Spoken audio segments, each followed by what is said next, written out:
कार्यक्रम के दूसरे भाग में हम चर्चा कर रहे हैं आस्था और नई पीढ़ी के सवालों पर।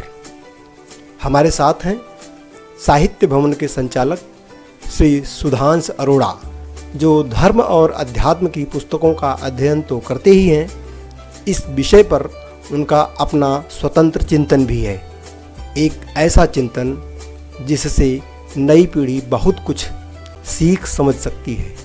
तो हम सीधे रुख करते हैं नोएडा में गीता प्रेस की पुस्तकों के एक समृद्ध केंद्र साहित्य भवन का। आप उनमें अगर थोड़ी सी डाल दें या सिखाएं या जबरदस्ती करें तो वो भले ही आपके सामने खड़े होकर पूजा पाठ में खड़े हो जाए, लेकिन उनका एक प्रश्न तो रहता ही होगा ना कि पापा कि ये जो देवी की आपने हमें फोटो दिखा रहे हैं, इसमें जो है 8 हाथ हैं। संभव है कोई ऐसी स्त्री हो जिसके 8 हाथ हो? तो क्या आपको लगता है कि वो बच्चे हमारे धर्म या हमारी जो संस्कृति को क्यों नहीं, नए बच्चे अब क्यों नहीं अपना रहे उस तरीके से? क्या कारण हो सकता? मेरे सामने तो यही आया कि ज्यादातर बच्चे इस बात का प्रश्न करते हैं कि पॉसिबल है कि किसी आदमी के 4 सर हो। मतलब आस्था के ऊपर कोई चोट लगे तो वो दिक्कत वाली बात है, तो इसलिए वो उनको हम चुप करा देते हैं। लेकिन प्रश्न तो बन ही जाता है ना, बन जाता है, नहीं बन जाता है कि आप कह रहे हैं कि एक जो है व्यक्ति है उसके पास 10 सर है, रावण बना दिया आपने उसको। आपने ब्रह्मा जी के 5 सर थे और 1 सर जो है शंकर जी ने काट दिया और 4 सर है। विष्णु जी के जो हैं 4 हाथ हैं। उससे क्या है कि बच्चे जो हमारे आज के बच्चे हैं वो मूल रूप से हमारे जो संस्कृति से नहीं जुड़ पा रहे, क्योंकि वो प्रश्न उनके पीछे लगे पड़े। वहीं दूसरी तरफ जो है दूसरे मत के लोग वो अपनी क्लेरिफिकेशन कुछ भी देते हैं वो दे रहे हैं। आप इतने लाखों साल की संस्कृति होने के बावजूद आप डाइल्यूट हो रहे हैं और वो कुछ भी ना होते हुए, दूसरे मत में कुछ भी ना होते हुए भी वो प्रसार हो रहा है। कारण क्या है? कारण ये है कि आपके पास खुद भी अपने उसका एक्सप्लेनेशन नहीं है या नहीं ढूंढना चाहते, आप केवल लीक पीटना चाहते कि मानो मानो मानो मानो मानो। अच्छा, इसी के पीछे एक सवाल पैदा हुआ है। मैं आपको एक चीज दिखाता हूँ। एक अंतिम सवाल मेरा है ये, एक सवाल निकला है कि बच्चे जो है एक तरह का जो पहले का जो कॉन्फिडेंस था, आपने देखा होगा तुलसीदास ने लिखा है कि मशान हो देव ऋषिवाणी, उसमें एक पक्ष कन्फर्म था। लेकिन आज के बच्चे क्या है, आज के बच्चे क्या है कि अंदर से जो है उनको विश्वास नहीं होता है, बाहर से शो करते हैं कि मैं विश्वास करता हूँ।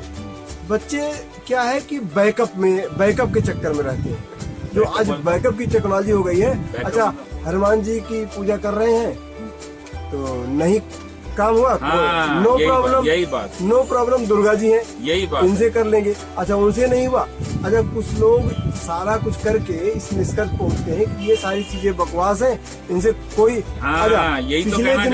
पिछले दिनों में जो एक फिल्म बनी थी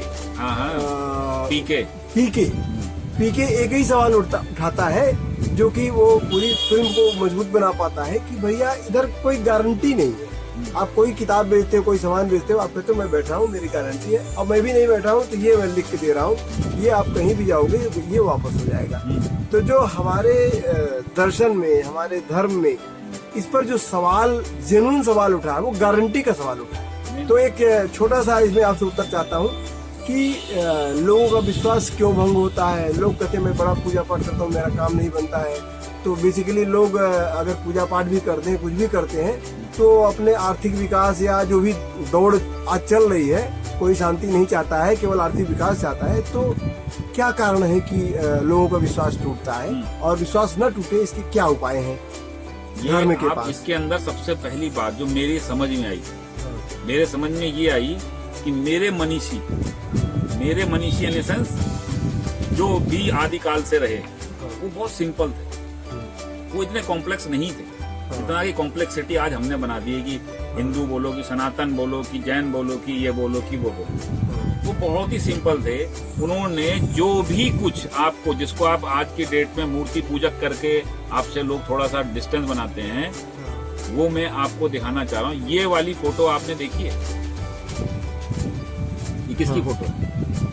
ये सरस्वती की। सरस्वती जी की फोटो है। हाँ। तो क्या आप ये सरस्वती जी की फोटो से आपको कोई चीज डिराइव हो रही है?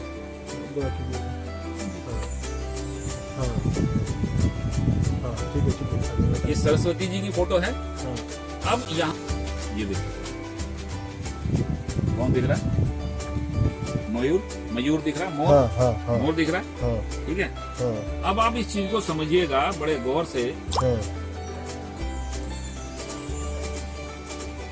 हाँ, कि जो सरस्वती जी की आप एक पिक्चर फोटो देख रहे हैं, इसके अंदर सबसे पीछे है मयूर।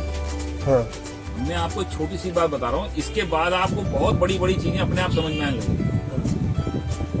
ये एक फोटो है सरस्वती जी की और इस पे बहुत सी पुस्तकें लिखी गई, ठीक है। लेकिन मैं आपको एक सिंप्लीफाइड वे में इसको बता रहा हूँ कि एक बच्चे की घर में अगर ये फोटो लगी है, समझ पा रहे हैं मेरी बात, तो उस बच्चे को इससे क्या डिराइव करना चाहिए? मतलब उसको वो मंत्र जाप करना चाहिए जो उसको नहीं समझ में आता, या उसको ये बात समझनी चाहिए जो हम समझाने की कोशिश करते हैं? क्या सबसे पीछे कौन है जी? मयूर। मयूर। मयूर मतलब मोर, पीकॉक, हमारा राष्ट्रीय पक्षी। इसके सर पे कल्की है, मतलब ये राजा है। राजा जैसा मुकुट है ना इसके सर पे। यहाँ ये कहता है, if you want to be a king, अगर तुम राजा बनना चाहते हो, क्या बताइए, अगर आप राजा बनना चाहते हैं तो क्या करें? तो इसका ये खाता क्या है? क्या खाता है? ये खाता है सांप। इसका पसंदीदा जो भोजन है वो सांप है, सर्प, ठीक है। यहाँ पे सर्प का मतलब ये नहीं है कि अब आपको राजा बनना है तो सांप खाना शुरू कर दीजिए। यहाँ ये कह रहा है सर्प का मतलब है विष, विष का मतलब है अज्ञान। अगर आप राजा बनना चाहते हैं तो आप अपना अज्ञान दूर करें। कैसे? अब आप प्रश्न पूछोगे कैसे? देखिए मेरे मनीषी कितने विद्वान थे, ये बात समझने की कोशिश करिएगा। इसके बाद आप देखिए कि जो मयूर के जस्ट पहले जो हाथ है उसमें क्या पकड़ा हुआ है देवी ने? अंकुश। अंकुश, बहुत बढ़िया बात। ये अंकुश जो होता है क्या होता है बताइए?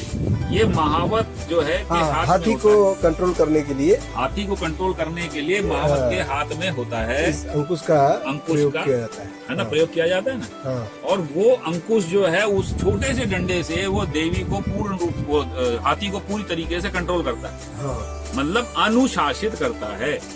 तो if you want to be a king, अगर आप राजा बनना चाहते हैं और अपना विश्व रूपी अज्ञान दूर करना चाहते हैं, तो अंकुश मीन्स अनुशासन। First you must be disciplined, ठीक है। First thing required is discipline, मतलब अनुशासन में होना पड़ेगा।